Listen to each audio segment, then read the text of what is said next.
Hello, everybody, and welcome back to another diabolical episode of the best darn show on the internet. We're going to try to take over the world today, and I'm so excited. Pinky and the Brain. Pinky, we're trying to take over. We're going to try to take over the world. I know it's been a while since I heard him. I used to be able to do the Pinky voice. What are we going to do today, Brian? Yeah. What are we going to do today, Brian? Same thing we do every night, Pinky. We try to take over the world. Yeah, you would definitely be Brain and I would be Pinky in this scenario if we had to dress up or whatever like you. And personality wise, even though I'm the INTP, I'm definitely a Pinky. I'm more of a like a drunken master, even though I'm not drunk, you know what I mean? Like an absent-minded professor.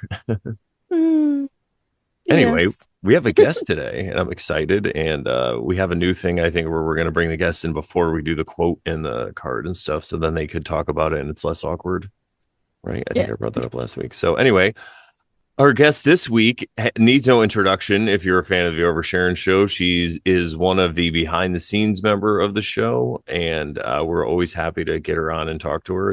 It took us a long time, and obviously her to get comfortable, but we finally did it, and now she's back again. So, I mean, this is the third time, right? Because she was on by herself and then on with Joe. Yeah. So for the third time's the charm. Welcome back, Spoons. How's it going? It's going great.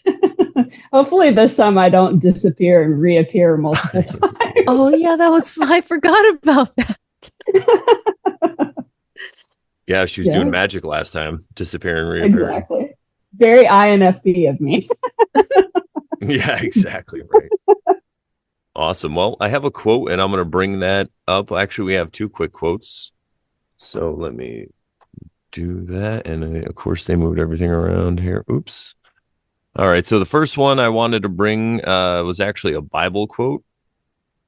And it's Matthew 18:20, where two or more gather in my name, I am with them.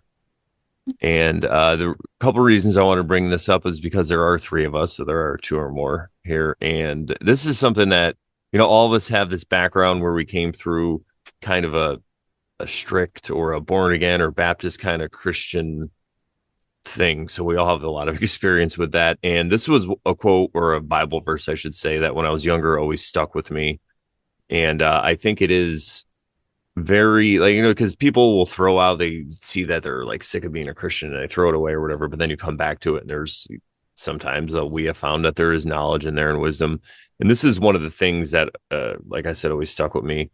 And to come back to it now is great because it's all about creation. We talk a lot about self-healing and working on yourself and all that stuff, which is great. But then the next level is if you could find other people that are into that stuff, it's amazing. And then to build on that, now that we have three, the power of three, it's Spoon's, it's her third episode with us. So, all these great things. So I thought it was apropos. Do either of you guys have anything you want to say about this one? And I can read the other one after. Yeah, I was just gonna say, I noticed that it's I like it because it just made me go, aw. And it's just because it's like a lovely quote. Like it makes me think of beautiful friendships and camaraderie. So that I guess that's why I responded the way I did. And what else is God but friendships and camaraderie, right? Especially love. In love. God is love. There you go. Right. Yeah, it's beautiful. I love that. It also makes me think about one of the things I've kind of thought about our little group is we're kind of like this interesting study group the last few years. Like we're just kind of putting our heads together and seeing, sharing thoughts and seeing where they can take us. It's very beautiful. And that's very much sharing love, I feel like. Without judgment, which is key. It's the love of God, right? That is the non-judgmental. It comes at you like you're a child, and children are just curious, and you can't be upset at a child for asking a question. Yes, you might get annoyed because they might just say, why? But that's the nature of children. and they want to comprehend, they want to understand, and so we do too. And when we share with each other, knowing that we're not going to be judged or what's the other word I'm looking for, like reprimanded or something for just saying something or even asking a question about something. um it's a very comfortable feeling, and that's what I've really enjoyed about having you guys as friends. Absolutely. That's my awe statement for the day. Well, thank you, Sharon. I feel the same way. And I think you're absolutely right about I think we created a true safe space, really, not in the, hijacked definition of safe space, Yeah. but a safe space where we really can ask questions and share things with each other and not have a fear of being judged. And I think that non-judgment is really one of the keys to self-work, because sometimes you're going to judge, and we talk about this all the time, being easy on yourself. So obviously it's okay if you judge, and even sometimes that could be your first reaction, but to also work around that judgment and then to look at that judgment and say, well, why am I having this judgment? What is it about me? It really is self-work. It's one of these, it's like a foundational part of self-work. So the fact that we can do that, not only are we providing a safe space for people, but we're also working on ourselves at the same time, because people will share things in there and we're not judging it. So not only do they get the benefit of having some witness, but then also we get to work on ourselves without even realizing we're doing it. And if we are judging it, because it happens. Yeah. And then people are like, are we going to kick this person out? No.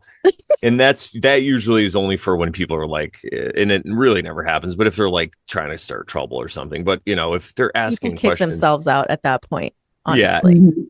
And by starting trouble, we don't mean like asking questions about God or Hitler or something, or we mean like we mean picking on people or stuff like that.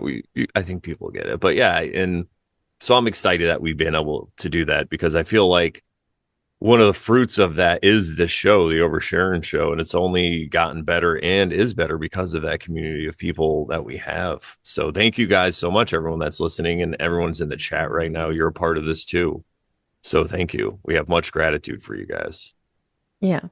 And I was going to say, even if we do feel like we might be wanting to be judgmental towards someone, we can do our best to keep it to ourselves, right? And ask ourselves why. Like, do the work. Like, what about their statement is triggering me? Like, why am I annoyed by what they're saying? Because it's really that. It's not them necessarily. It's that you're seeing something in them for a reason. It's bothering you for a reason. And then if you can ask yourself the question, and that's the self-work, that's the work. Could it be a mirror, right? And yeah. And I'm sure we're going to get into this, or we might get into this topic here, but relationships and being in one as versus being single, that once you start to get in a relationship and realize that, then you have that constant mirror in your life. So it's good. It's kind of practice for that, really, especially in an internet group. I mean, if you're in an internet chat group and you're starting trouble, you're probably not going to be great in real life either. So, anyway, but we're not judging it. It's great. Everybody needs I'm a comedian, so I always get comedy out of things. Yeah. If nothing else. All right, let me Did you want to read the next quote? Oh yeah, look, we're right on this. Look at us. We're on the same vibe. Oops, no, that was the wrong one. I just like my penguin thing I found. So I guess I wanted to share it again. Okay, here it is. So this one, Spoons shared with Sharon. And okay, the degree to which a person can grow is directly proportional to the amount of truth he can accept about himself or herself without running away. And we're not really sure exactly who said that, but it sounds like some great truth. Yeah. I looked it up. It looks like it was attributed to some guy named Leland Val Van De Wall. Really complicated name. So I thought it was Charles Manson. No, I'm just kidding. Yeah. He's another great scapegoat we could get away with. They're making Netflix stuff about him, so he's safe. Um, Oh my gosh. He's yeah. safe. He's, it's funny because this I was thinking about. I don't know what brought this up, but so on this channel, on the Brandon Bonanza channel, there's videos that have been deleted by YouTube, or and nothing that we did or over Sharon, but things I've done in the past, about 2020, talking to doctors and stuff. And I was thinking about how actually it might be a good thing because there might be people who just need to hear this message that might not agree with, other things. So it's like all that stuff is done and over with. I don't know. It's kind of weird how it happens like that, but it's like YouTube did me a favor and then I had gratitude for YouTube. So that's why I like to be funny and play within their rules, but I think it's still funny to make fun of the rules because that's what I do. I just make fun of, especially ridiculous rules. It's It's like comedy, guys. exactly. I think YouTube loves us. They see we're the best. We're diabolically the best darn show on the internet, so they know low key we're like they got to keep us on. Anyway, so any thoughts on that quote directly? I mean, it's pretty self-explanatory. Yeah. I think it just kind of goes along with the mirror talk that you were just saying before the quote. So, No, it's true. Directly proportional. yeah. Can you look in the mirror? How long before you look off? Good Yeah, call. Good question. exactly. And it's crazy that it comes down to I've seen it's just being able to see yourself as perfect slowly but surely, or maybe sometimes it happens quicker. But and that's like the how dare you because it does sound offensive because people are like, what do you mean I'm perfect like that? So I'm sure we'll talk about that though. Yeah. But here I have pulled from the Tarot of the Divine. I pulled the Seven of Swords. It's like a little wolf, it looks like, and then Oops, I'm sorry. I just muted you instead of pinned you. Can you unmute yourself? There we go. they leave Anyway, off. can Okay. I pinned you? Continue. So okay, so I'll just repeat it a little bit. I pulled from the Tarot of the Divine, and it's a little wolf. It's the Seven of Swords, and it's a little wolf, and his shadow is like some sort of monster looking demon or something. I don't know. You Oh, guys tell me. oh yeah. He has like arrowheads or something as his swords. Oh, Oh yeah. I like the shadow aspect of it. That's really cool. Right?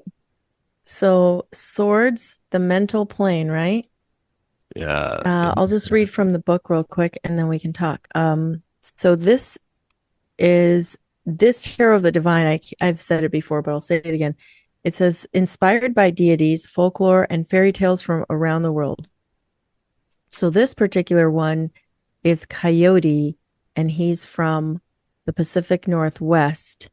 It's the Salish legend. I don't know how to pronounce that. Salish.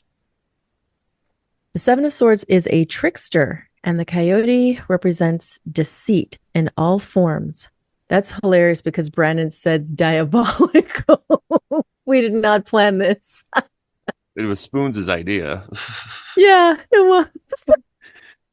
Don't give me all the blame / credit. No, I'm just kidding. She was channeling her trickster. Yeah.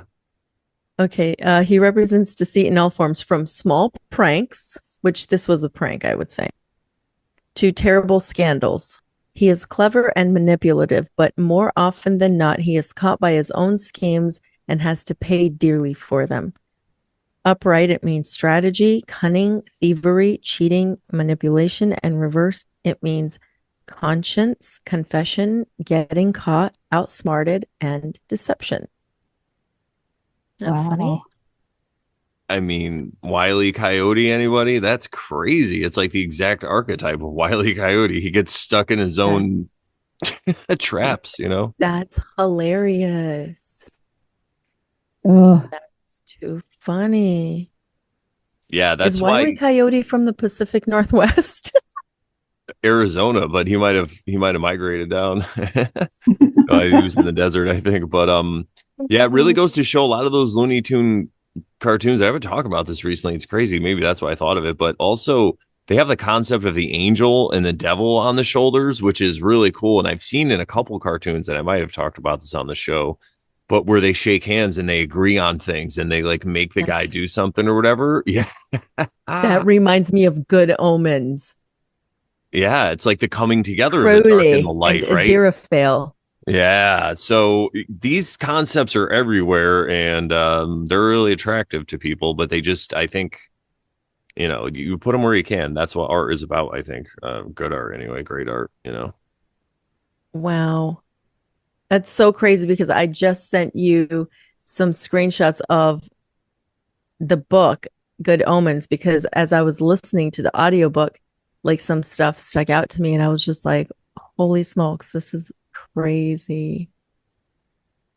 Wow. That is crazy. Yeah. And it's really everywhere. I mean, I've been on and off listening to the Wheel of Time a little bit, not so obsessively as I did last time.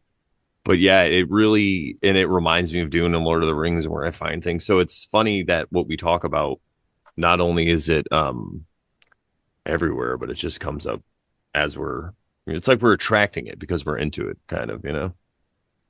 It's on our vibration, Yeah. so we're bringing it into our field. Yeah. Can I read Yeah. a little bit of that quote from the Good Omens? Yeah. It's just so apropos, I think. So it's not everything I wanted to read, but I'll just read a couple pieces. It says, there were people who called themselves Satanists who made Crowley squirm. Crowley is in this book. He's like the bad angel. He's like the demon angel or whatever. But he finds himself wanting to be good, but he doesn't want to admit it sometimes. So I'll just say that to preface it. He said, it wasn't just the things they did. It was the way they blamed it all on hell. They'd come up with some stomach churning idea that no demon could have thought of in 1,000 years, some dark and mindless unpleasantness that only a fully functioning human brain could conceive, then shout, the devil made me do it. And get the sympathy of the court when the whole point was that the devil hardly ever made anyone do anything.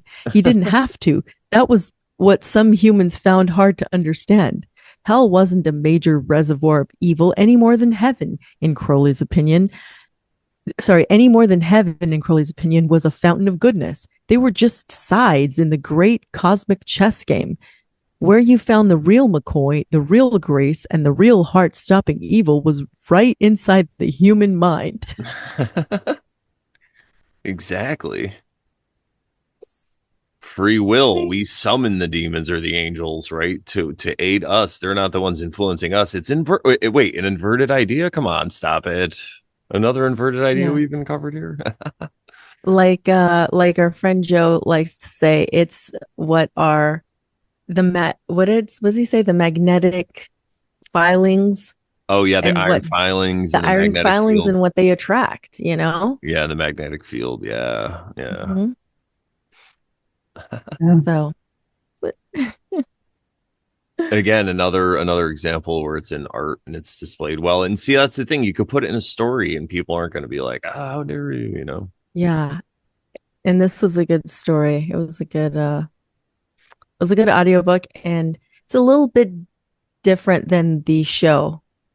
It's pretty close, but in the show, of course, they have to add all these extra little side stories and stuff that aren't in the book. Yeah, they got to make it like a video game. Most I've cracked the code. Most games are like Grand Theft Auto. You have the main storyline and all these side quests.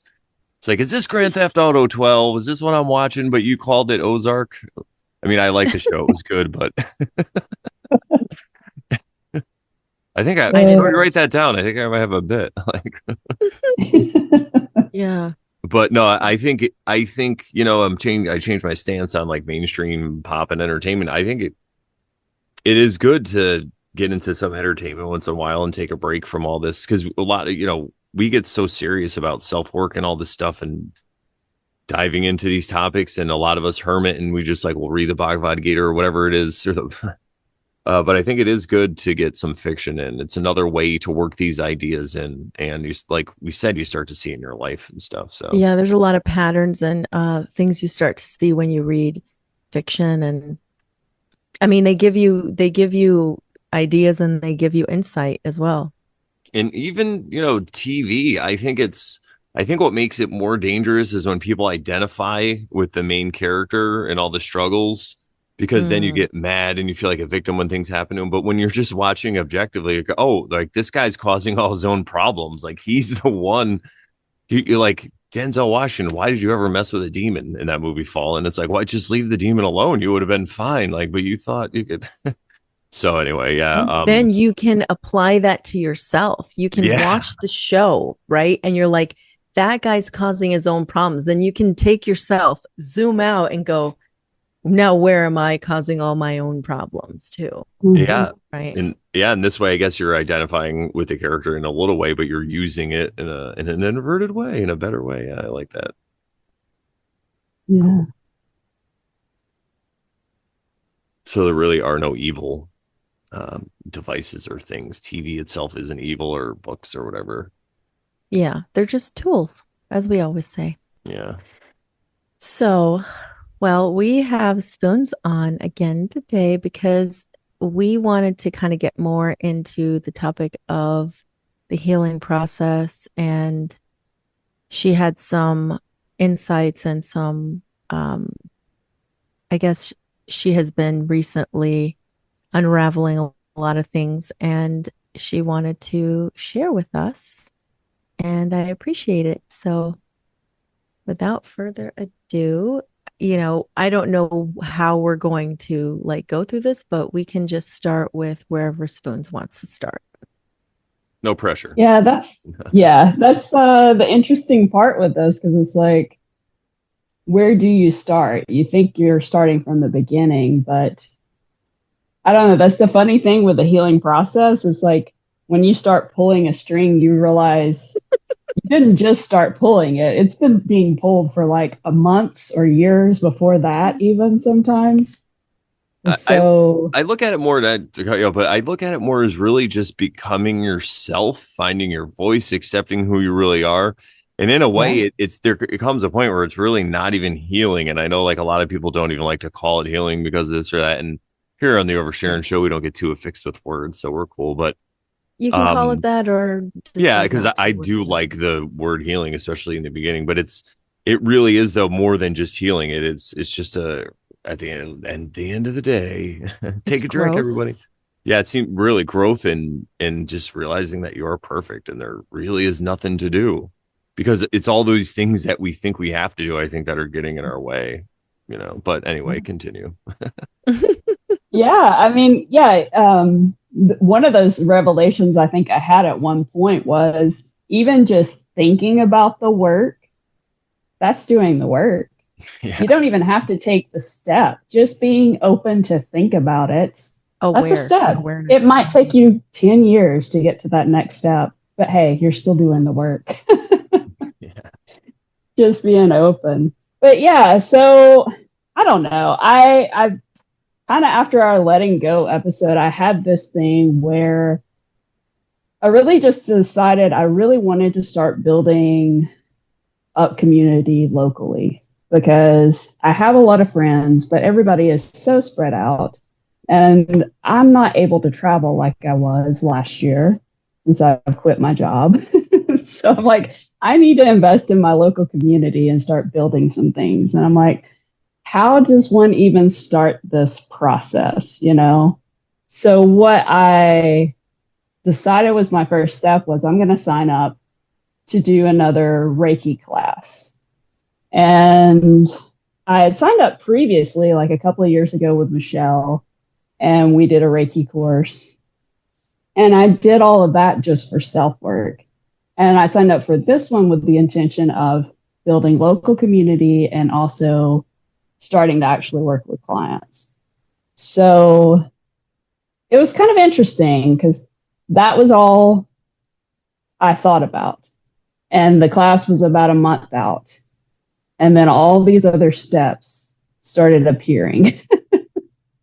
And one of the first ones was Bootsy's class. So his free class shows up, this Path to Purpose thing.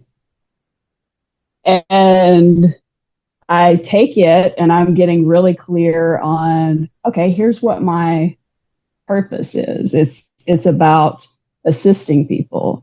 It's about healing practices. It's about being that INFP mediator type and working with other people. So it helped me kind of get focused in on that purpose again. But it also had this unexpected thing about I found this huge boulder. So I've worked for the last couple of years clearing out all of this stuff around this huge boulder. And it's about where I wasn't willing to connect with other people. I will only connect to a certain point.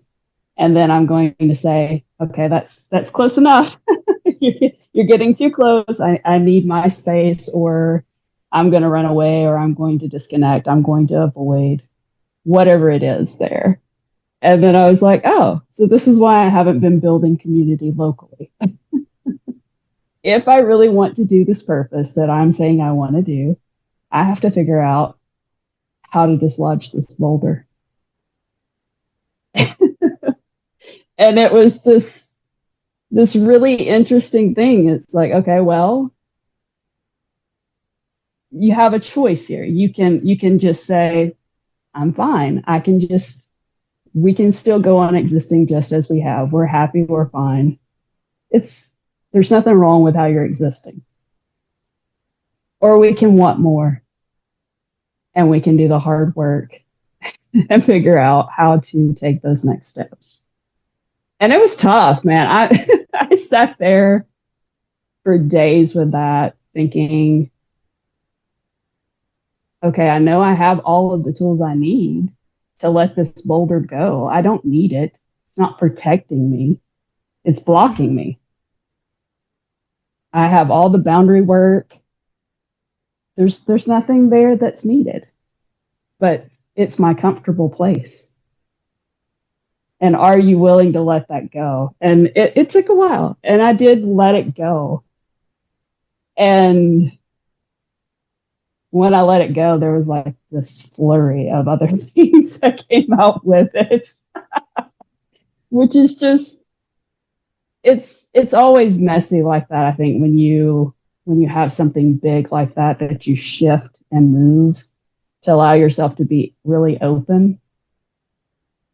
But I'm glad I did it. I mean, what can you say about that really, other than being willing to put yourself out there and being willing to be a truer version of yourself, a more vulnerable person, and the growth that comes with that. It's hard, but I think it's worth it. It's scary.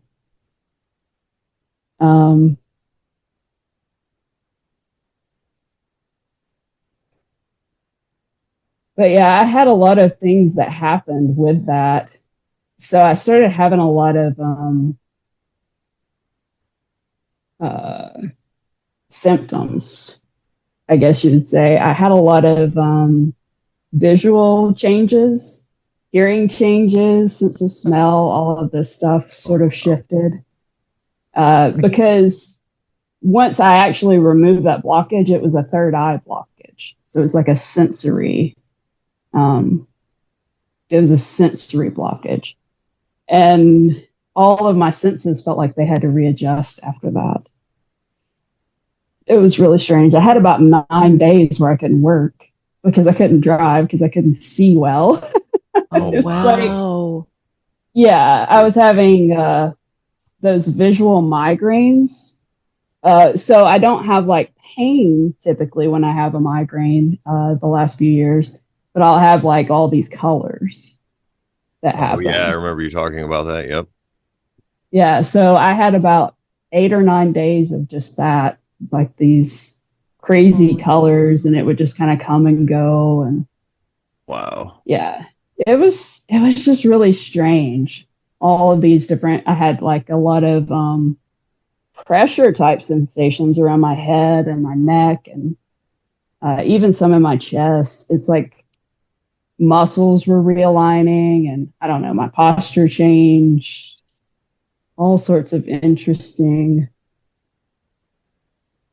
body reactions. Amazing. Like when you're Because like letting something go and it's weighing on your shoulders, you're well, so many literally, people will like do yoga and myself included, stretch and do all kinds of things to like let stuff go or to work out muscles and soreness. But we tend to forget that a lot of it is held because of the emotional body. And when you let it go, it just realigns. That's amazing.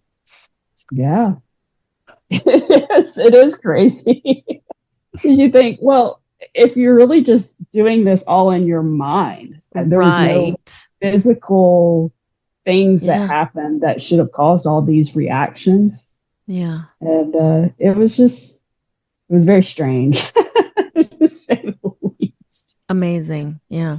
Especially the But standing up straight thing and the posture, because that is so connected to psychological, like how Yes. you feel about yourself. And because I Absolutely. used to hunch, I still do kind of, but it was because I've realized it was because I feel like I was so tall and I felt like I wanted to fit in more to people. So now I just stand there and I'm like, they can deal with it. I'm like, get a step stool. I can't hear you. No, I'm just, but yeah, It's yeah. ex- See, it feels good, doesn't it? Yeah, that's what I'm doing now. We got this yeah. thing called the stick or whatever, the massage stick. You ever see? I think it's like a stick Hmm. and it has little I rollers have on one it. too. Whoa, that thing is amazing. But yeah, yeah, anyway.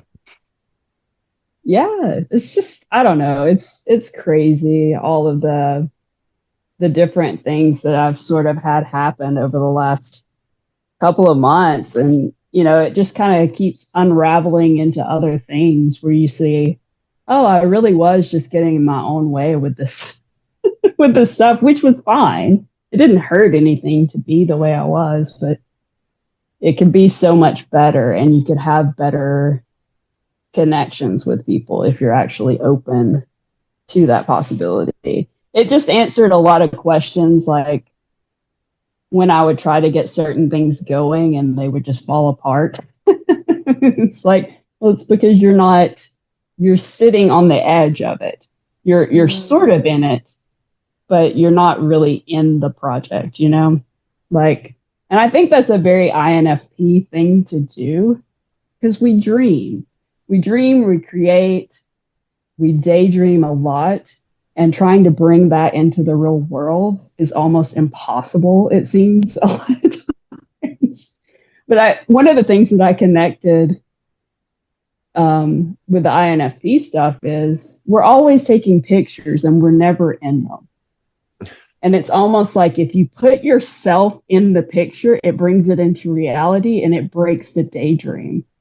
And I have to figure out how to bring daydreams and reality together and not feel like I'm breaking something, you Uh, know. uh, I love the way you put that. That's great because as an INTP, I can relate in a lot of ways. And as somebody who is with a INFP, I totally can see that, especially what you say about putting yourself in the picture and the daydream thing too, and the being on the edge of thing. That's kind of how I feel that I'm with comedy right now. But again, I'm not beating myself up of it over it. I realize that there's other things that I need to focus on because when I get into comedy, I get like I just jump in. So, but yeah, it's resonating a lot. Yeah. Yeah. And I mean, there's nothing wrong with being on the edge of things, observing. I mean, especially say with comedy or whatever, that's where you find the comedy. It's through observation, I feel like. Yeah, I mean, gosh, this exactly. last year, getting to just work with the public so much and talk to so many different kinds of people, man, it's comedy gold some days. Yeah, it really is, and I think has a lot to do with what Sharon said last week and what she brought up with Pluto. That really blew my mind, and how Pluto's shifting and all the energy of Pluto. If you haven't seen our episode last week, go watch it. But to sum up what she was talking about, or the information she found, it's like Pluto is transitioning from it was in it's going into Aquarius, right? And it was in Yeah, it was in Capricorn. Capricorn. And Yeah, So it since highlights the shadow 2008. since 2008 and highlights the shadow, which is the shadow of empire and all the bad stuff. And if you think about 2008, that's when Obama was in office and the wars and everything got ramped up. And then people started to wake up in 2012. And after that, in 2012 and 2020, everybody thinks they're awake now. So, and everyone hates the government now, right? It's so funny. But we're like, oh, the government's great. Everyone's like, what? It's so funny. People can't keep up. They're like, what do you mean? And but I feel like that's has a lot to do with Capricorn in the shadow. Now we're transitioning, so I feel like a lot of people are on the edge, and it's flipping back and forth because, as we said, it transitions or it'll retrograde back. So Yeah. it'll be So like I think it was in 2023 at the beginning, that's when it went into Aquarius, but just for this little period here in what I said what it was, I can't remember, October through November the of voting November right? 19th. Yeah. Then it's retrograding for a bit, but then after November 18th or 19th, whatever day that was, then it fully goes back into Aquarius. But right now we're in the retrograde where it's still in Capricorn.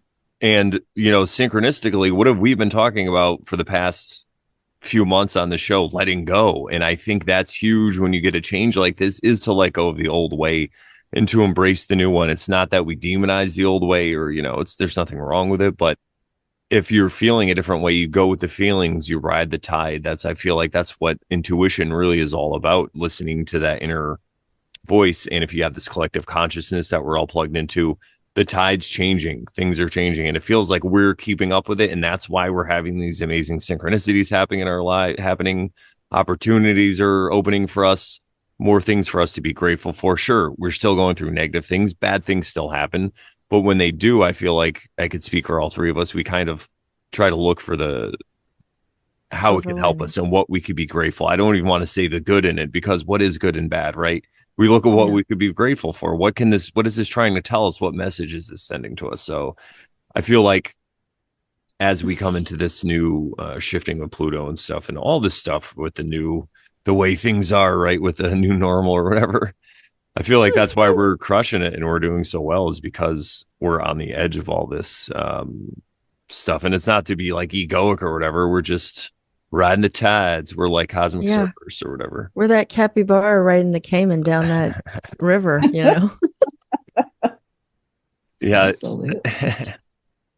There's But this yeah, crazy, speaking of capybaras really quick, just this quick synchronicity. Elizabeth was watching this movie and I was like in and out, and it had Bryan Cranston and who's the funny guy, James what's his name, James Franco's in it, and it's about like James Franco's dating his daughter, and he's like this tech millionaire, and in one of the rooms there, and there's a picture, and under it says capybaras humping, and I couldn't see because just from the angle you just see the bottom of the painting, but I guess it's two capybaras. So I was dying. God. I'm like, of course I come in during this, like.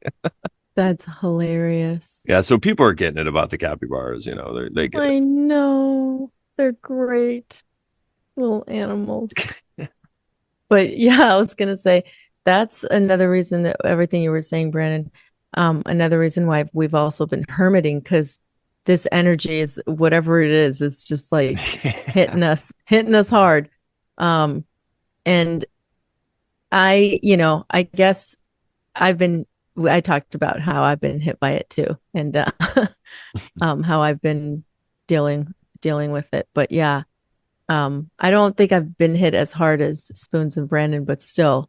Well, also I realized, to cut you off, sorry, but because especially this time of year, I've been so busy and I have to deal with a lot of people, and I'm always meeting new people, and so I am not being an introvert at all, so I think that's also been kind of, so if I didn't have that, or as we come into the winter, I probably, I think I am going to get a lot more interactive, but I think that's what it was, because it just feels you like were already overwhelmed with a lot of interaction.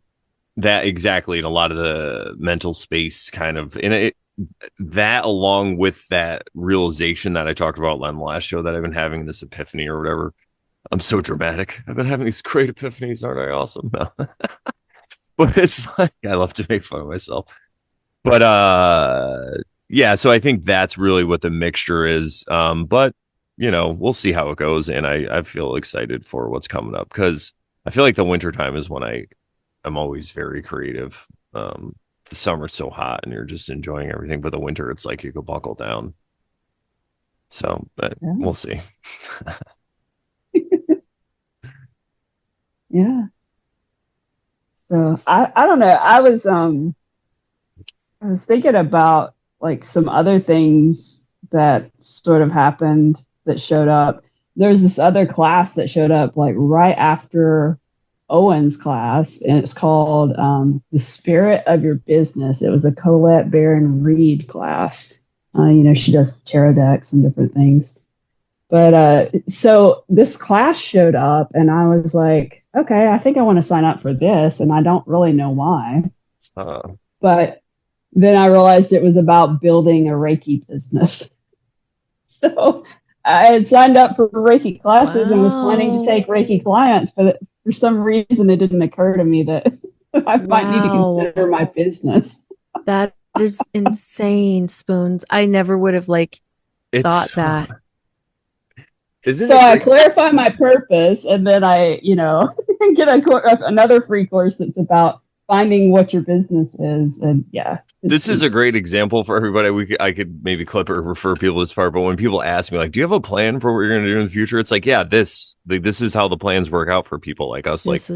Sometimes, everyone with personality works differently, but this must be something we have in common also. But it's like, sometimes you go with the flow and you just have an intention, and things like you were working on, you didn't even realize they come up and it fits right in. And you're like, oh yeah, I meant that the whole time. It's kind of like how I'm accidentally funny or people are accidentally, it's like that thing where it just works out. Like I said earlier, the drunken master, it looks like you have no idea what you're doing. And this is one of my taglines I tell people, especially when I'm dealing with wedding clients. Sometimes I'm like, yeah, I know it looks like I'll talk like, say, a father of the bride. I'm like, look, I look like he has no idea what I'm doing, but trust me. Like by the end of the night, you're going to be worshiping me. No, you're going to think I look like I died for your sins. You're going to be like, did you die for my sins? I think you did. You look like it.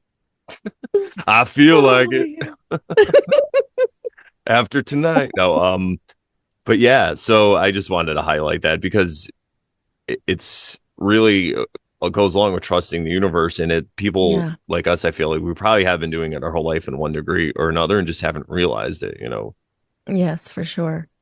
And I can attest to that same energy, not to interrupt you, Spence, but I've just been delving into the Tao to start my interpretation of it, to start writing my thoughts and stuff that Joe posted a video. Joe posted some talks by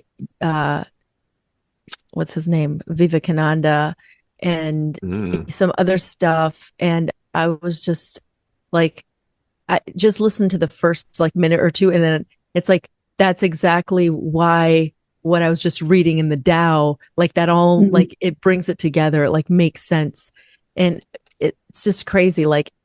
All the things I'm either reading or listening to or whatever are just adding to that thought that I'm actively looking at in the translation of that first or second verse. It's insane. I like how you're putting so much attention into that. I think it's great. Who cares if it takes you 10 years to finish it? Yeah, I don't even care. That's where you're going to get the good stuff. And that's what people don't realize. They always want to do it now and have everything now. But the famous people, they were 80 when they released their, you know what I mean? So just keep working on it, right? And it's funny because I'm sorry, Spoons, to keep pushing your story out.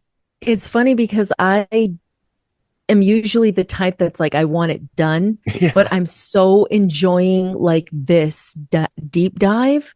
I'm so enjoying it. I'm enjoying the process. And I've been listening to our old episodes. I listened to the old intro to the Tao, and where we read all the intros. And then I'm about partial way into the first episode where we start breaking down, and some things that Brandon said, I'm just I forgot he said that. And I'm I'm going to incorporate those thoughts into, and there's probably stuff that I said that I probably forgot too, It's just absolutely. And that's what's great about having a podcast. Go ahead, Spoons. You can go now. Yeah. No, I was just saying it's like getting into that flow. When you Yes. get into that flow, it's just like you don't want it to end, man. No. And then it's like yesterday, it was like past 11.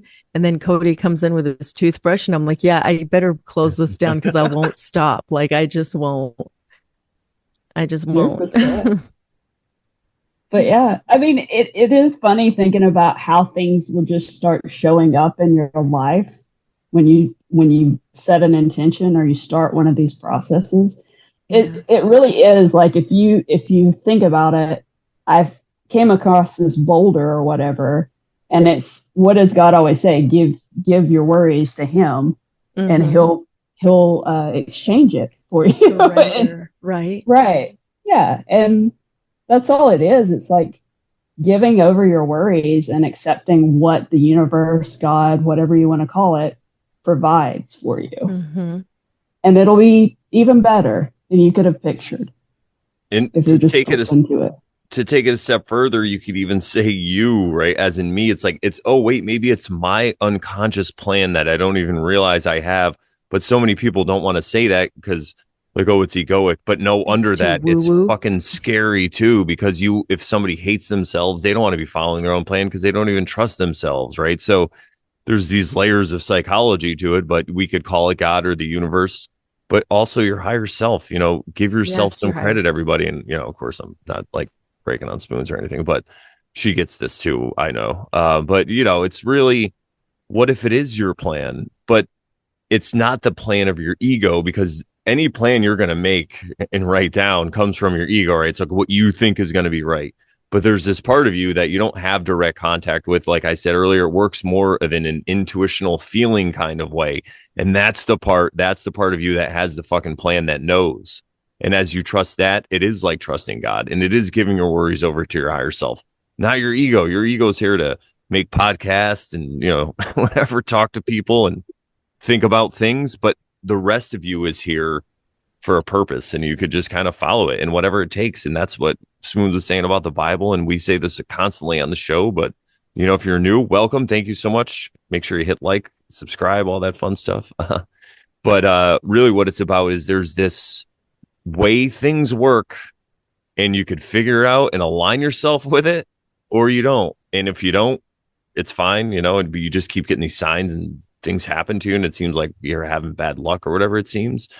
And there's ways to arrive at this point of view, and you could do it through the Bible, the Bhagavad Gita, the Tao. You could just get there all on your own. You don't need any of these labels and stuff, right? So, but it's great to use them all. We use them all here. But anyway, I think I was getting lost in my point here. But really, what I was saying, it's great that I don't know. Anyway, you guys know what I'm saying. I think I'm losing myself, but yeah.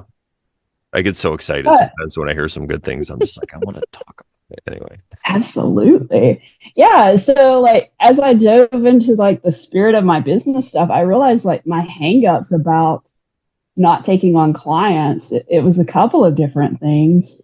One being, which I've really studied on this for a couple of years now about not getting lost in the savior complex stuff like I did as a nurse, not falling into that you're the healer.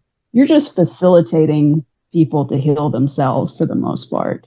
So I feel like I've got that one pretty well under control at this point, where I'm not going to get lost and not take care of myself, sort of thing. So then I realized, it's a family element. I am talking about doing spiritual practices that my family doesn't understand. And how are they going to receive that? We're actually in an okay place right now. Do I really want to start a new business and open up this interesting new thing for them to either accept or reject me? And I had all these thoughts about it, and then I ended up just saying it to them. One day we had a Sunday lunch, and I was like, yeah, I'm doing this thing, and they like said, oh, cool. And that was it. It's like no big whatever. They were fine with it. They never asked any questions. I waited another week before I launched my business after that. And we're fine. So it's like all this worry and concern that I had, it was not even a thing. How I ended up shifting out of that though was I said, what if I don't do this? What if I continue to not share any of my gifts or do healing type work with people? How am I going to feel about that? And so I realized I have to face these other things, which wind up not even being an issue. It's just getting in your own way yet again. Mm. I don't know. It's Indeed. fascinating.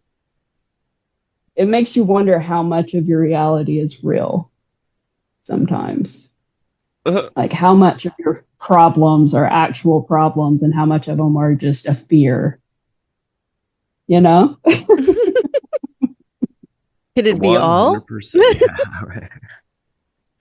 And there's nothing wrong with fear, you know. And I just was listening to Wheel Time Part yesterday, and they talked about like one of the characters, like it's okay to feel fear. It just depends on how you act based on it. You know, like of course you're gonna feel fear, but and yeah, you're right. And it's so funny because with previous interactions that you had with your parents, that's probably what made you think, right, that they're gonna reject this idea, but you don't realize what those reactions, how it worked on them. They might be afraid of losing you. You know what I mean? So they might be like, oh, cool. Yeah, that's cool. What about this? You know, like maybe we're not into it, but we don't want to lose her. Or, you never know. Right. So that's why you don't know until you just do it.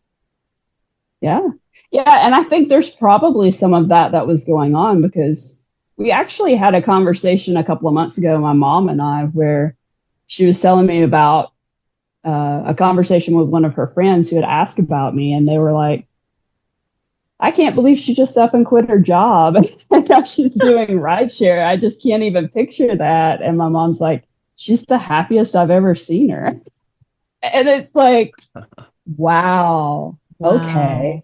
So living more authentically actually does translate, and they understand that. They may not understand why. Yeah. They may not understand the why, but they get it, that it's more authentic and I'm happier. And so they would rather that be the case. Amazing that it was like such a drastic thing that they're like, she's the happiest I've ever seen her. That's amazing. Yeah, it's interesting. So, yeah. It's funny how the truth comes out in certain ways. Like she might not say that to you directly, but she would say it to her friend because she feels like you're her daughter. So she's like, yeah, but she's the happiest she's ever been. And she's probably like, oh, I said that. Like, you know, yeah, exactly. But that's great to know. That's how she feels. Yeah. Yeah. Yeah. I think they do probably still struggle trying to figure out. I mean, gosh, I don't even know some days where I'm at some of these things. Right. And that's okay, you know. Yeah. Life's very interesting, and you know, it's better to not know. It's a test for them to be like, you know, I don't know where she's going next. I don't know what she's going to do next. But why should I worry about that if I see her so happy? You know what I mean? Like if they can like think about that, then maybe they can finally let go of like, quote, worrying about what you're going to do next. Yeah. I hope that they are letting go of the worry. I mean, but there's nothing that I've realized there's nothing I can do about that. That's theirs. So yeah. Yeah, that's how guilt works, right? They get to right. Yeah. So I don't know. It's just this really interesting process, just going through the last couple of months. And then I end up creating my Reiki business, which is just like an online thing. And it's not even about necessarily having clients. It's about being seen in that capacity and accepting anything that comes with that. And honestly, I haven't got any negative so far with that. It's all been very positive, which is I don't know what I was expecting, but this wasn't it, you know? I was going to ask you, were you expecting Yeah. anything negative other than your parents? I mean, Right, right. I think there were some other people that I was maybe a bit concerned about. And I think still here in my community, I'm still trying to figure out how to push it out into the community. Because I mean, they're open minded here, but we are also in the Bible Belt. So it's kind of hit and miss with some people. Mm-hmm. I've seen people So, combine it with Christianity, though. I mean, I've seen all kinds of like chakras and Christ, and Oh, I yeah. didn't know that. so you never know. Yeah, I've seen New Agey Christianity, like border thing. Yeah, definitely, especially in pop culture. Like I think there's, I don't know, maybe singers and stuff that are into that. But you never know. I think the best thing, and you would probably agree, is just to not even say anything. Like this is just what I do. Like either way, like Right. you just hang out. Yeah. I think I just, at some point I figure out my delivery on that. There's so much in life right now that's just like, oh, I could just say this thing and just see what happens. Whereas before I had a lot of pause. I've always had a lot of pause, a lot of hesitation before I say a lot of things. And that's one thing with this, whatever I did this last couple of months. Suddenly now I can ask questions. I can, I can be more open to like, I don't know. I had this meeting with an accountant the other week, whereas I had been putting it off because I didn't know what questions I wanted to ask. And that's like a big fear with an INFP. We struggle asking questions, making appointments, phone calls, different things like this that most people don't even blink at. And whatever that underlying anxiety was, it just sort of like is gone now, and I can just communicate easier. It's strange, and I don't know. That's Maybe at awesome. some point I know what that is. Well, I think Sharon and I were talking, and she's like, even your voice sounds different. At one point, she's like, there's like a different tone in your voice after this. There's confidence. There's more confidence in your voice. Mm-hmm. Yeah, I, Yeah, I could because definitely hear what you're saying when you say that now, thinking about that. Yeah, for sure. yeah, there absolutely is. There was a lot of hesitation before, and I don't hear that anymore. And it's funny because I hear it more when I speed up your voice because when you send me audios on Telegram, I listen to them faster than, just because How dare I'm you? an ENTJ. No, I I just know. want it now. Can you tell me now? Tell me now. I mean, not that the Southern drawl takes Yeah. forever. Say what I want to It's like, say. well, no, I'm just kidding. So, yeah, no. So I do listen to your voice audios faster. And I remember before that there was like some sort of like vibration or like hesitancy about it. And after you told me like that you had some shift and some things changed and like your attitude and all these things that you cleared up, um, I was like listening to one of your audios and I'm like, wait, this doesn't sound the same as it used to. It's like I don't hear that vibration anymore, that like hesitation. Mm-hmm. It's like it's crazy because it was pretty much almost all gone. Yeah. I mean, I think it's probably still there on certain things when I'm It just might be not. still there in certain things, yes, but it's like Yeah. for most things, it's not there. Yeah. It's fascinating. Yeah. But yeah, I mean, like, there's still, I still catch myself like in some conversations. One of the other things is like, I'm more able to ask people for help at this point, whereas before that's a need. And if I Mm, can't meet my own needs, I don't want to be dependent on anybody else. I don't want to be requiring somebody else's help. mm, And that was like a huge, huge thing for me. And so now I'm learning the language to how do I ask people for things? mm. And I don't have it yet. There's some conversations Michelle and I had that she's like, you don't have to do all this prefacing to ask me for this thing. You can just ask me for the thing. And I'm like, I don't know how to just do that. I'm Well, because she's your learning. friend, right? Because she's your friend. And if you Yeah, were asking a random person that's maybe not so close, you'd probably have to preface it a little. maybe, but it's like I'm having to give a reason why Mm, and a list of things, and then I'm giving opt-outs, and then I'm giving, and it's like just ask the question. yeah, Just ask for the yeah, thing and let them decide yes or no. You're trying to control it, you yeah. know. You know what? Good point. Valid point. And I feel like I can do that sometimes Yeah. where I give an It's opt out. yeah, and well, and I'm finding that with other things as well, like making plans with people and then realizing, oh, I need to give them an opt out. And to me, I feel like I'm doing them a kindness, but what I'm realizing is I think I'm sending a confusing message. If I'm giving them all these opt outs, maybe they think I'm not really interested in spending time with them. Maybe that's sending the wrong message. So I think I just need to be more straightforward with some of my stuff.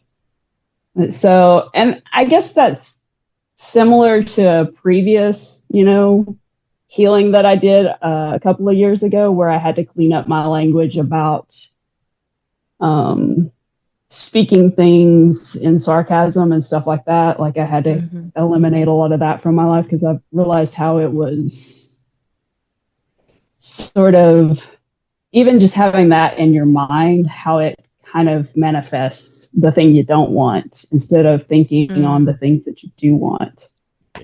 So it's just, I don't know. It's always interesting to see what all little tidbits come out and where you can clean things up. And so that's kind of my focus now is like, where am I feeling like I have to explain or justify or whatever when I could just ask and be open to accept uh, the answer, accept or be rejected, and it's fine. Yeah, So, like the beautiful rejection that we've right. talked about, I think.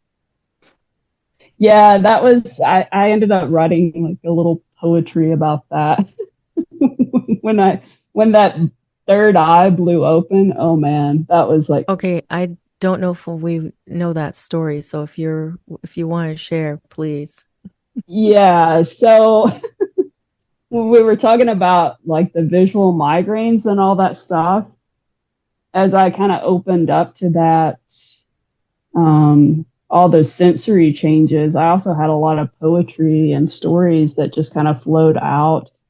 A lot of ideas, and some of them I've pitched to people and they took on, and we're in creation process of those. So I don't want to speak those out just yet. Yeah, no worries. Um, but yeah, there was a lot of just inflow sort of things that I was writing, journaling, dreaming to a point where it was so much. I felt like my brain melted at one point. I had about a good week or two where I was just like, I can't even keep up with the conversations anymore because my brain feels like it's just melted. I remember that. It was sensory overload, which was great, but man, the reset for that. It reminds me, I don't know if you remember the book that Joe talks about where it shows the different brain patterns for the different Myers Oh, Briggs types. I think it's a Dario Nardi's book. Yeah, I think that's right.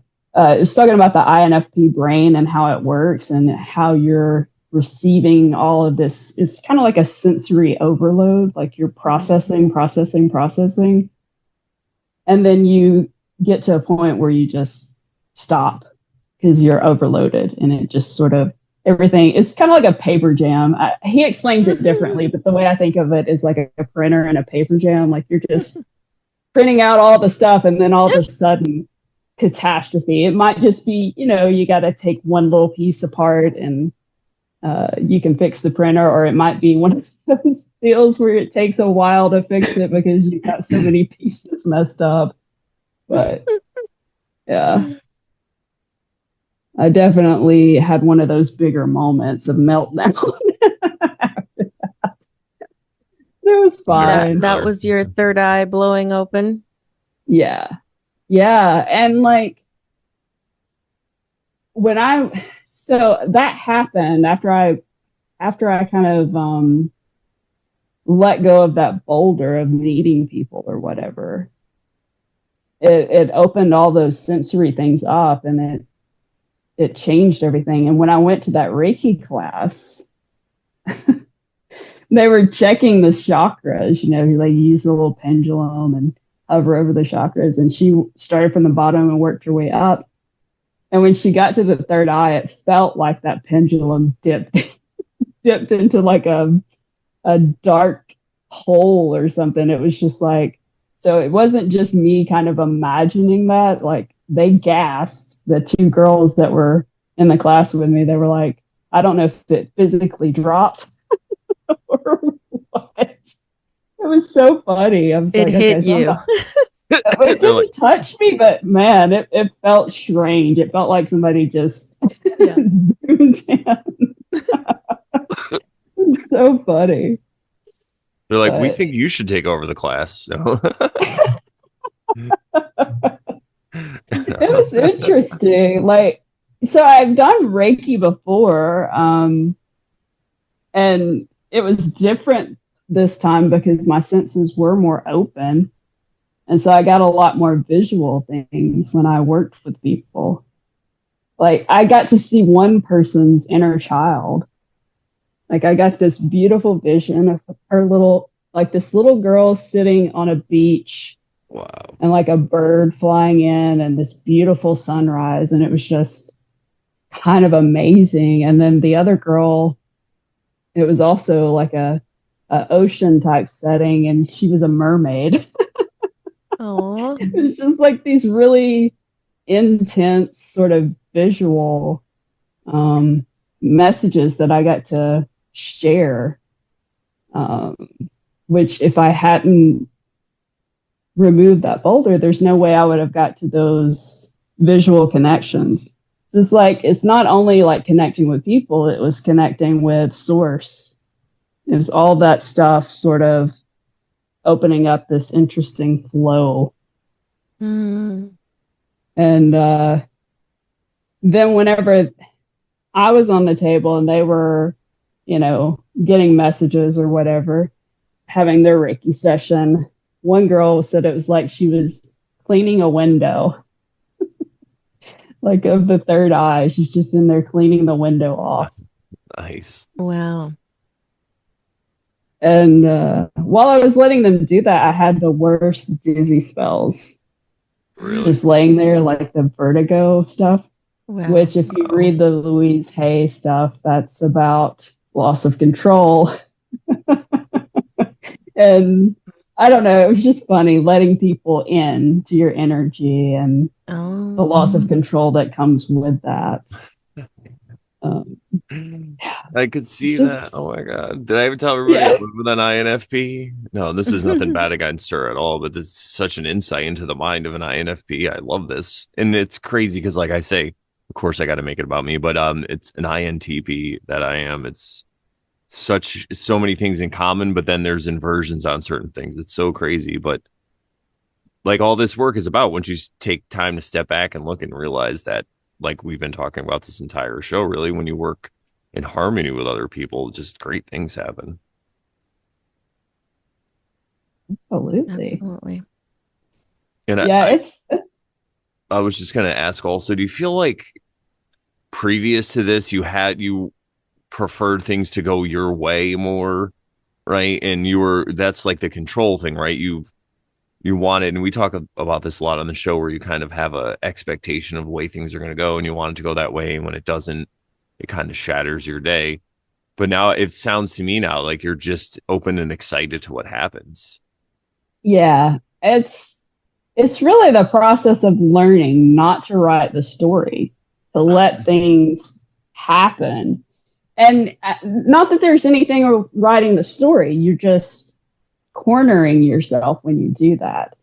And what That's I'm trying to do is write my stories in fiction and journaling and all of this other stuff that I need to do. I can still write the story or consider certain aspects, but just letting things, being open to letting things play out versus trying to control everything, because it's exhausting. Yeah, that's such a great analogy with writing the story, because that's what the ego, that's the meat and potatoes of what the ego is. It's the thing within us, the voice that writes the story and narrates. And again, like you said, there's nothing wrong with it, but you do limit yourself. You paint yourself into this corner. I just wanted to repeat that because it's so huge. Because there's so many possibilities that while you're lost in this mental world that you don't even see right in front of you, right? And I'm talking about myself and everybody here. We're just singing to the preacher, as we like to say here. Singing to the preacher or preaching to the choir. Yeah. She gets it. 100%. Yeah, it's interesting. And like I'm sharing my experience as an INFP. I'm not saying that that's every INFP's experience. For sure. But I do believe that C.S. Joseph really is onto something when he's, saying that we're the worst control freak that ever lived. We want to just daydream and stay in that dream world because you have 100% control. And that's more what it's about than anything else. And that shattered my reality. And I hated him for that for so long. Yeah. But he was right. Shout out to CF Joseph. You should come on the Sharon show. CF Joseph. Somebody make it happen. CS Joseph. Sorry. Did I say CF? I don't even know what I say sometimes. I'll say buffalo when I mean bison. I ordered buffalo bites. I'm like, oh, it's to me, it's a buffalo and bison. Same thing. At least we cleared it up before the order came. So it was. You're like Buffalo Burger? I mean, like Buffalo Bill, But yeah, shout out to CS Joseph. I learned a lot from him as well. We talk about him a lot in the earlier episodes too. That would be cool to pick his brain. He could smoke a cigar while I smoke some tobacco. Anyway. Yeah, you're so right about the control thing, because as an INTP, I also have this idea of wanting to control things in a mental world as well. So yeah, and you're right, you let go. It's just like, anything else, like playing an instrument or like DJing, for example. Like when I just started to let go and go with the flow and the rhythm and the people and stuff, you do it in life, and you do, all of a sudden, like, you're like Spoons and you just have a company and you don't even know how it started. You're like, well, how did this happen? Yeah.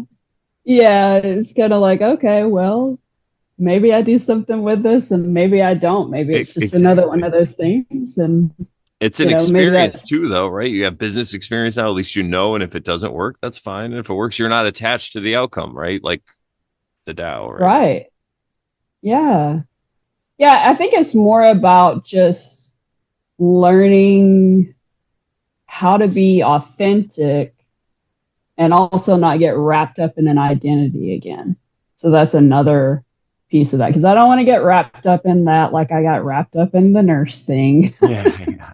No, there's nothing inherently wrong with being a nurse, but when it becomes your whole existence, it gets messy trying to unravel from that. So it's like, I offer what I can offer, and I'm not tied to it either. It's just a thing that I can do. You're no longer receiving your validation from your title anymore or from other people, right? You're starting to get it from within. Yeah. Switching from the external. Yeah, it's a big one. So in my notes, I had written something down about you said something about the snuggle struggle the other day. I forgot what that was about. Can you remind me? So it kind of goes in line with that needing people, not allowing myself to need other people. And those people show up sometimes in your life that are like big love is what I call them, because their energy is just this pure, overwhelming kind of love energy.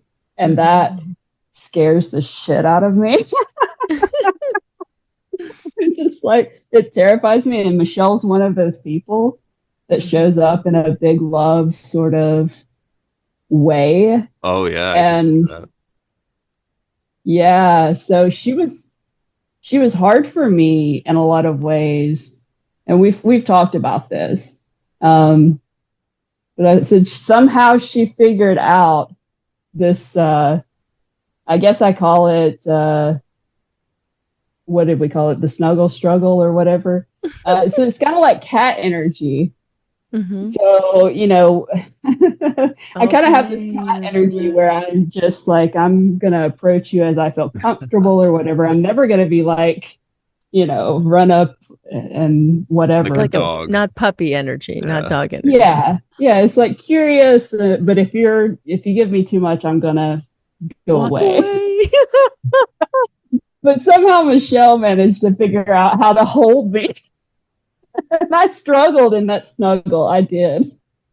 But I'm so glad that, I met somebody like that was able to like sit with me and let me work through all of that. Yeah. Well, not all of it, but work through a lot of that. Yeah. At least become aware of it. That's like Sharon said earlier, the awareness is really what's important. Then we think we have all these things to do, but the awareness really is what starts it. And then eventually we just get sick of it. We think we're working on ourselves and doing things. I think what happens is we just become aware, and then we do it less because we just get disgusted with ourselves slowly. But for sure, I mean, I love that idea because as a cat owner, it's a great analogy. That's exactly how cats behave. And I've learned a lot through trauma because one of my cats I've rescued off the streets of New Haven. I'm a hero. No, but you could see how he's different than some of the other ones when things go down. He's always suspicious, and it's really funny.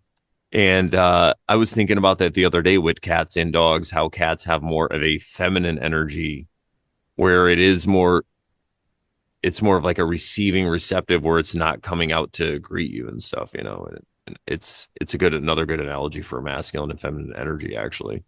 But that's great. I love it. You should put it on a t-shirt. Yeah. I don't struggle. Yeah. I don't know where that phrase came from. I'm sure somebody came up with that before me, but yeah, it's a good one. Well, if they didn't put it on a shirt, it's their loss. It's America. We did it first now. But yeah, I love that. It's a great concept. So there's also another thing you said in a chat with me. You said something about the Marie Kondo letting go process. Yeah. Can you remind me what that was about too? So the Marie Kondo thing is like, she's this organization person and she teaches people how to sort of organize their homes and let go of items that they no longer need. And a big part of that to her is you thank each item before you donate it or you get rid of it.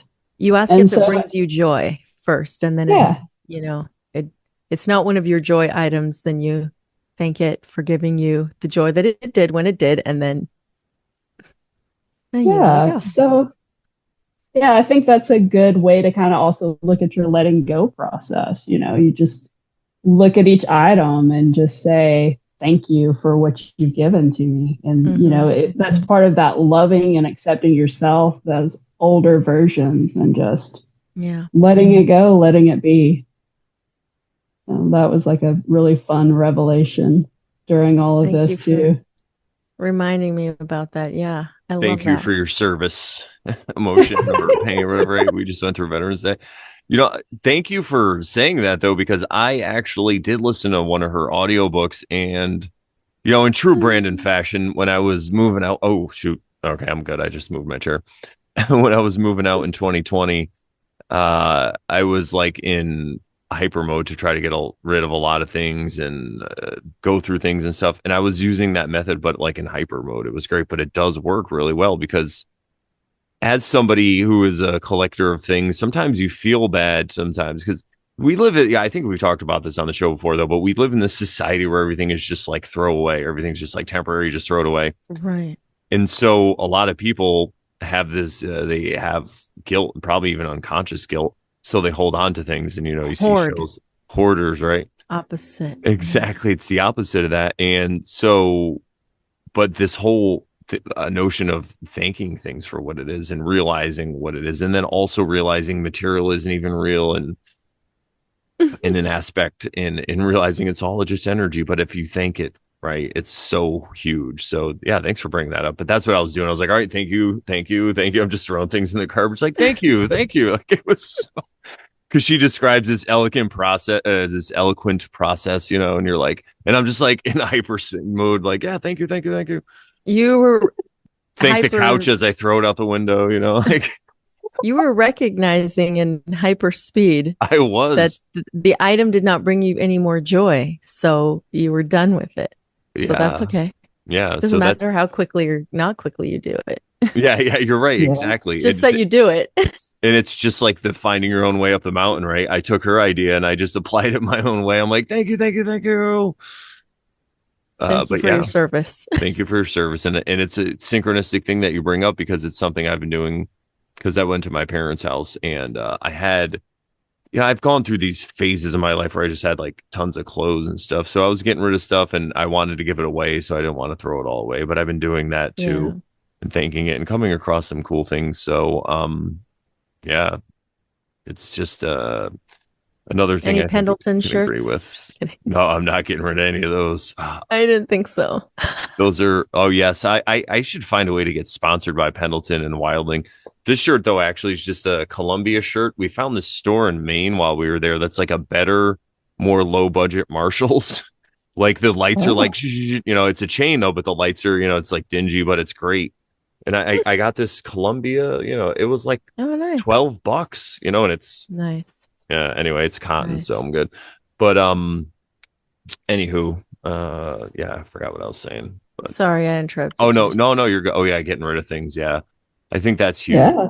It really is. It's because those things follow you around and they're always weighing in the back of your mind, and it goes with that guilt and the self-hate. There's like all these chains and things, but you don't actually have to get rid of the stuff. You just work on your attachment, but it does help to get rid of things, especially when they're in someone else's house. So I'm working on it, Mom. No, I'm almost done.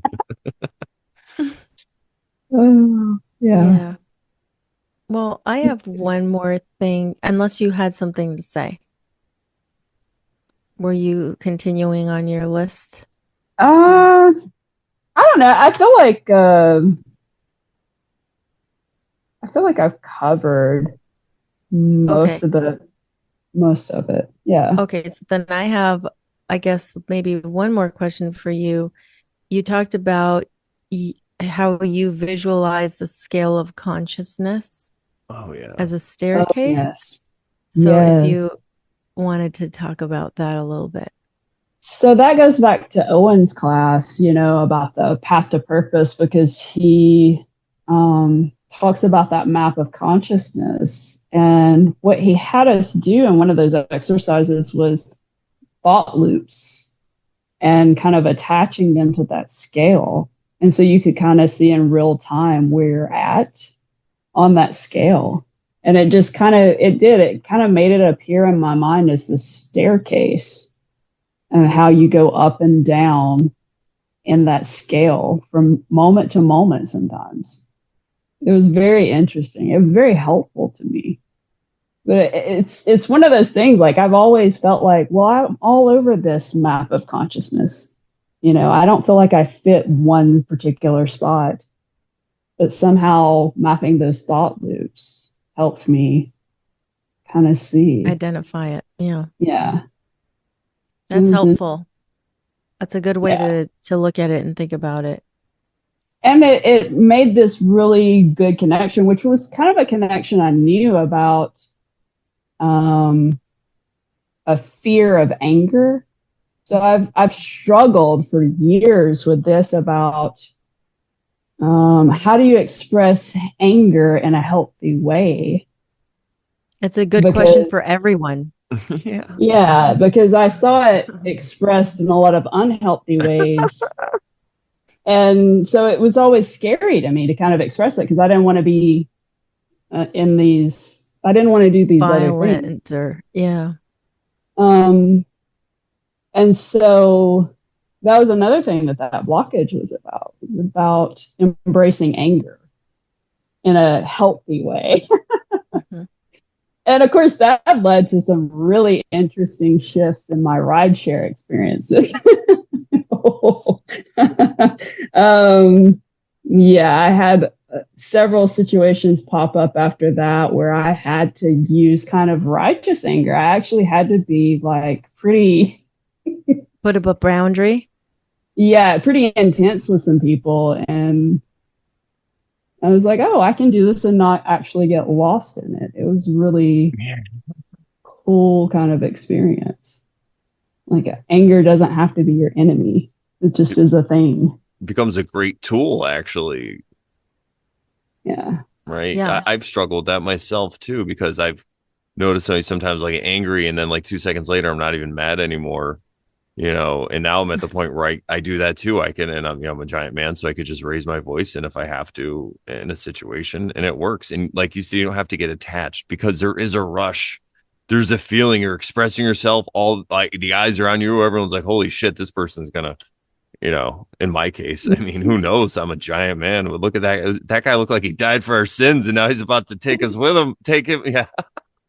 He's like in the temple about to throw some tables down. Exactly. He's going to flip some tables. So, it could become very intoxicating, but you're right. Like if you don't become attached to it, you can use it. And sometimes it is important.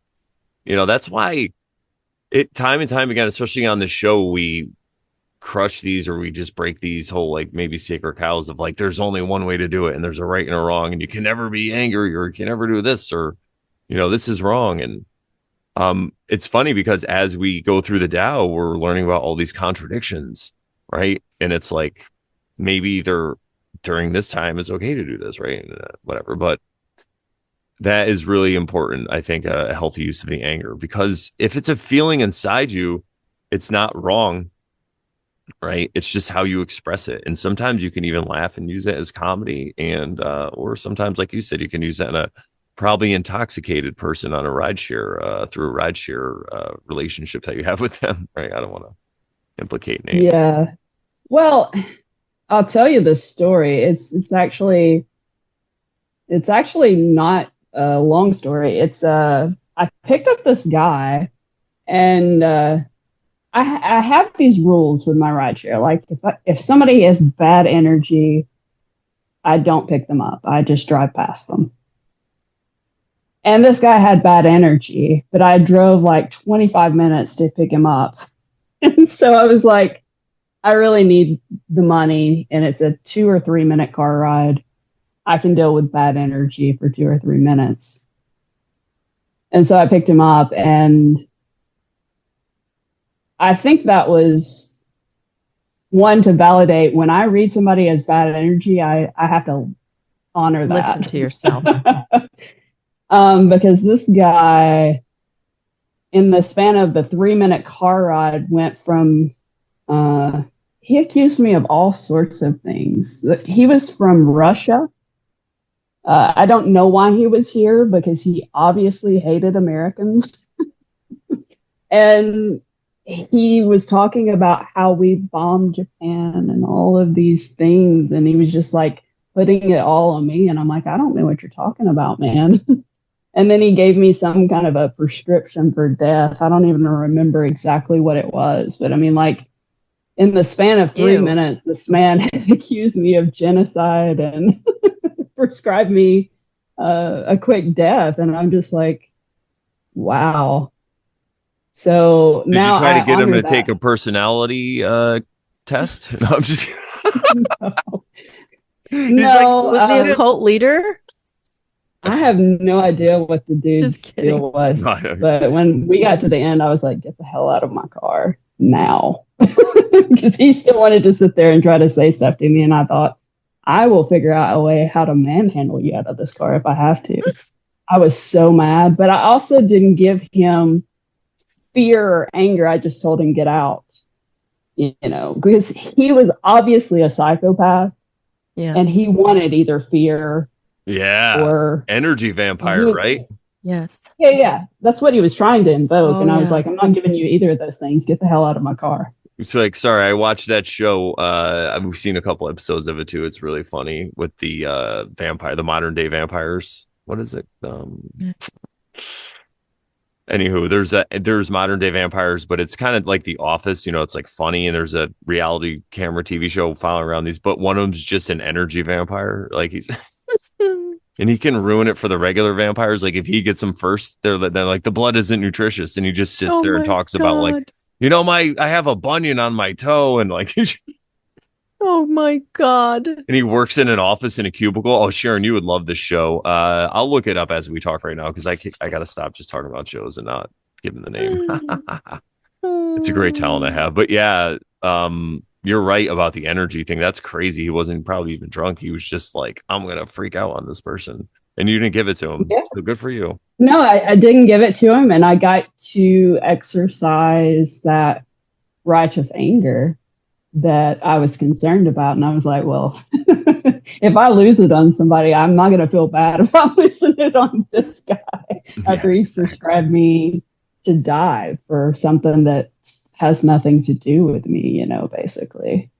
This is the most random thing ever, but it's like the universe attracts those things in. When you're ready to try to work on those things, you'll start getting all these things that show up to allow you to practice.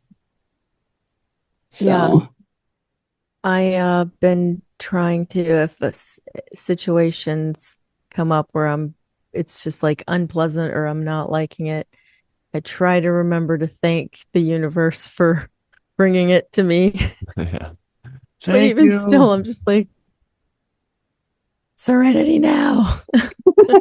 But yeah, sometimes I forget to thank the universe. Yeah. I think that's okay. I mean, we don't have to make everything a thing, but I think everything is a thing if we choose to view it through that lens. It's fascinating. Yeah, absolutely. Yeah. Absolutely. Well, the name of the show is called What We Do in the Shadows, just to let everybody know. And I found a picture of this guy. You could just see because I'll just share this because this is the actor, and you could just see what a great energy vampire he probably is. Like, it's so funny. Oh God! Oh, I've seen clips of that. Yeah. But he like lives with the other vampires, and they're just like, we can't let if they bring people back to the lair, they can't let him get to him first because they come to the room and he's just talking to them, and they're all bored. They're just like almost dead, and like, oh my God, it's really funny. So he's the only other energy. He's the only other vampire who can feed on other vampires. But anyway, go ahead. It's funny. Oh, he is a vampire who could feed on. Yeah, he's like one of the only ones, or something like that, or he's the only one who could feed on their energy because he could do it to them too. But they always just tell him to get out of there. But they're trying to like make secret plans, and he's like, "Oh, we're going to the store." Yeah, but it's funny if you like vampire stuff, or just to see the psychology, like we were talking about, and how it works and identify it. Because now I know right away. I'm like in a conversation with somebody. I'm like, "Oh, they're just trying to get my energy." And I'm just like, "Oh yeah, that's great, man." Like, yeah. Oh yeah. Yeah, the last few weeks I've definitely played the full energy a lot to get out of a lot of conversations because I'm like, oh yeah, I don't know, man. It's all a mystery to me. Oh. But did you see football the other day? That's what I gotta say. I made the mistake this past weekend of saying, "Oh, I'm so glad football's over with." They're like, "What are you talking about? It's still going." I'm like, "Oh, is it? I don't even know." You're like, "It's over with in my life, lady."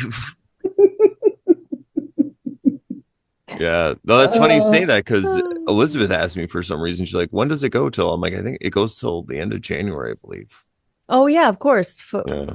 Of course, because Right. Or that's when beginning of February now, Super Bowl's Super going to go. Bowl. Yeah. Yeah, now It it's chills beginning out of though. They do February. just the playoffs. And so not everyone's crazy because some of the teams get eliminated. But yeah, it's try to get somewhere on a Sunday around 4 o'clock. It's nuts right now. Oh, sports bars and stuff. Or just, yeah, just everyone. Well, I guess it depends where you live, but yeah. Yeah, So it's Saturdays here.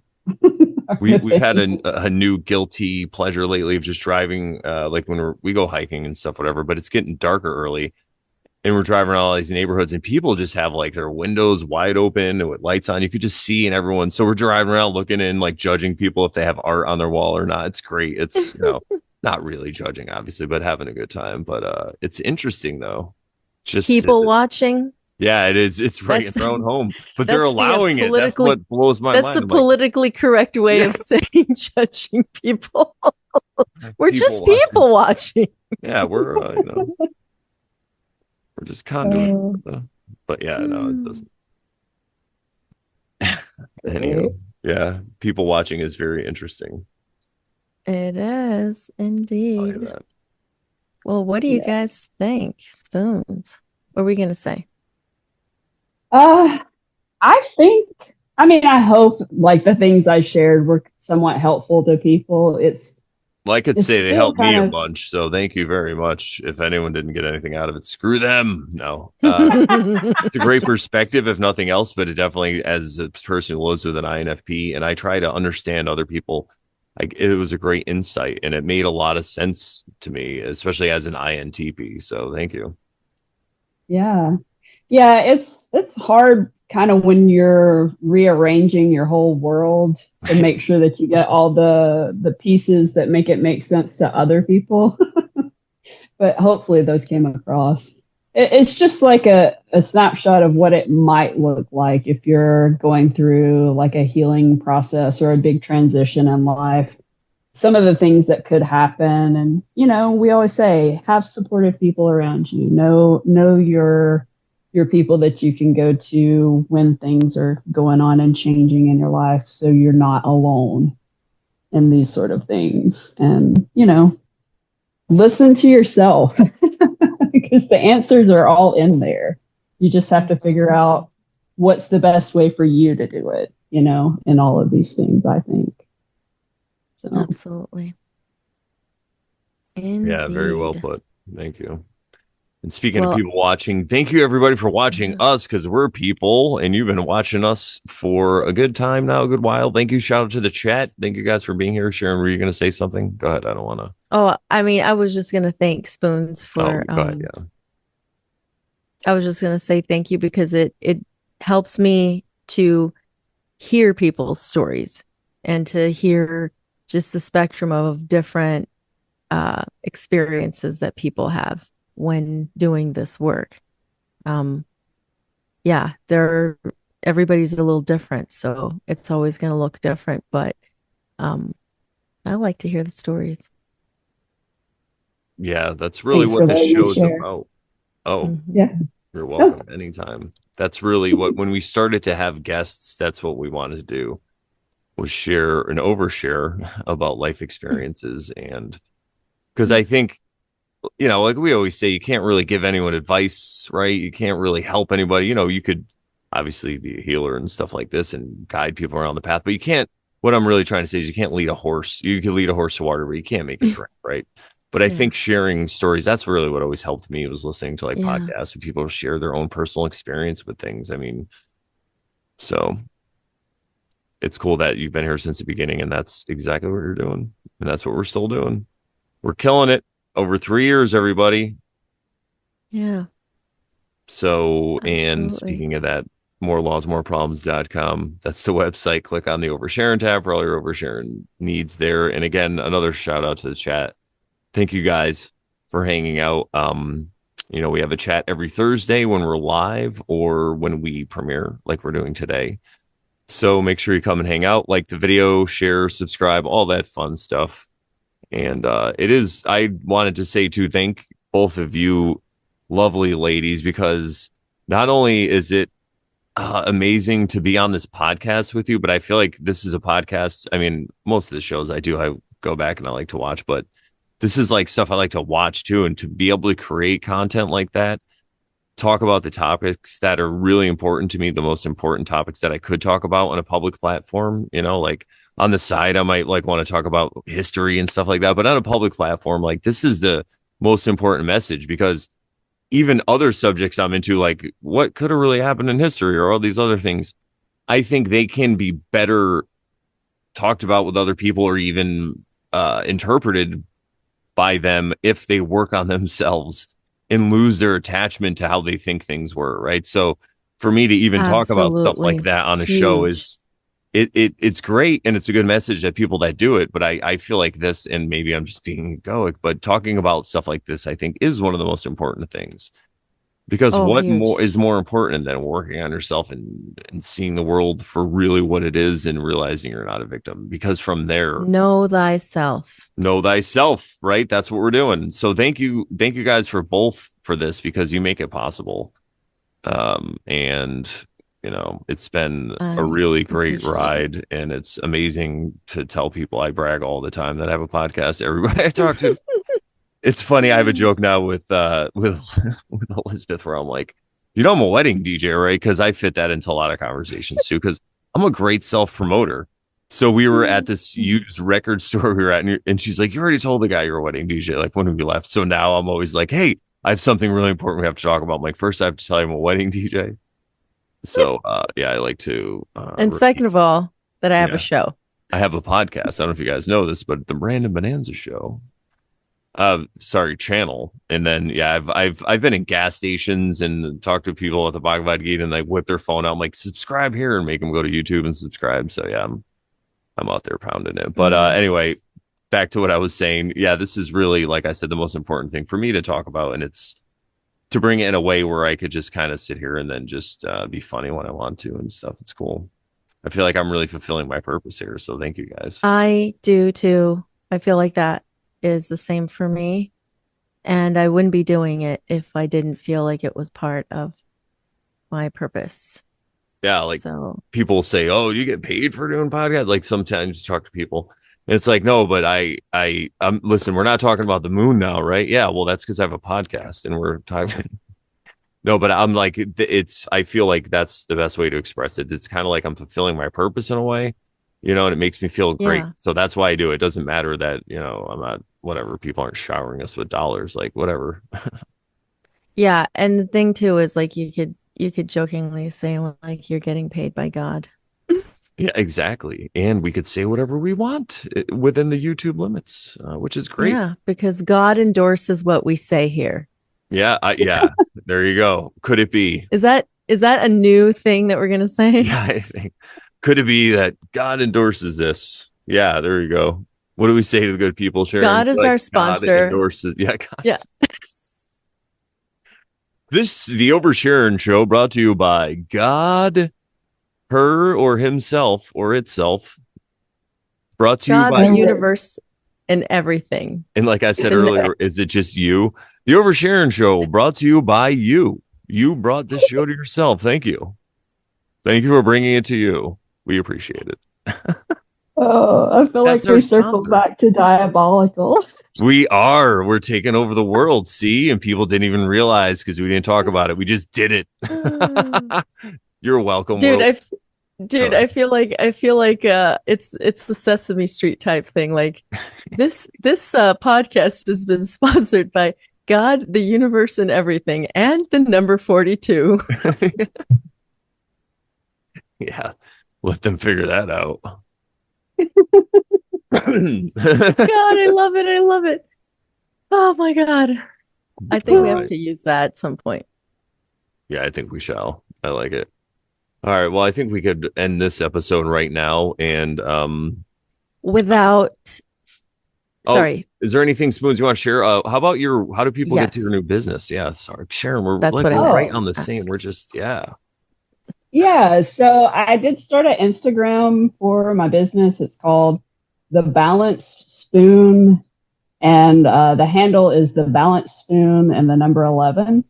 So Have I said this to you before? Have you ever, maybe we should talk about this offline, but you ever, there is no spoon from the Matrix? We've specifically talked about that, but yeah, Okay, all right. it's Maybe that's the it's a next play iteration. I on. know. I like the balance. Yeah, No, I like the balance because it's the same concept, but it's like, yeah. Okay, yeah, go it's ahead, sorry. about, being of service to other people and staying within the balance of that, not losing myself in it. So it's a reminder to myself. No, I love it. And Um, balance is, I mean, maybe that's what I could title the episode. There is no spoon. Like she returns, but there is no spoon. I don't know if Yes. Something like that. Something like that. yeah, that'd be there is no cool. spoons, but there is. Seriously, she's there, but there is no spoon. Oh man, that's funny. All right, everybody, go to her But yeah, Instagram. Hit her up. yeah. Thank Cool. you. All right, and I'm sure the lovely Sharon will put the links. We'll get them in there for people, so you could just click below and you could follow Spoons right now. All right, awesome. Well, you guys, I already said the website, morelawsmoreproblems.com, but I guess it doesn't hurt to say it again. And what do we say to good people, Sharon? Well, I would also like to say Please that do. once you start over Sharon, Then you totally stop yes, being a Karen. that's right. But remember, everybody, we're not trying to tell you how to live. Just telling you that the show's been sponsored by God, the That's right. universe, and everything, and the number 42. The number 42. That's right. And if you figure it out, you get the ultimate prize. All right, everybody. Until next The question. week. The question, yes. If you figure out the question. All right, everybody. Until next week, make sure you watch Hitchhiker's Guide to the Galaxy, and we'll see you later.